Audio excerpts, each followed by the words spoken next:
presented by Monadi। क्या नाम है आपका? अमित आवारा अमित आवारा अमित अमित अमित अच्छा, ये नाम है आपका। नाम सुना ही होगा अमित दीवाना अमित दीवाना अमित दीवाना अमित दीवाना मेन रोड घोड़ बैंकी।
मैथिली भोजपुरी गाना के रिमिक्स बनाने के लिए संपर्क करें। अमित दीवाना अमित दीवाना अमित दीवाना अमित दीवाना मेन रोड घोड़ बैंकी।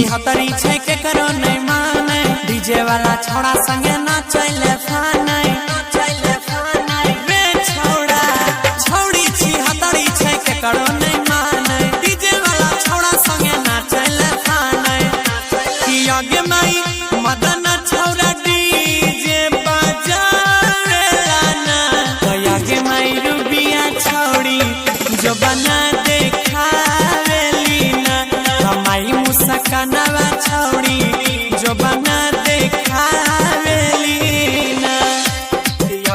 I love you Amit Sono Mixing Master Amit Babu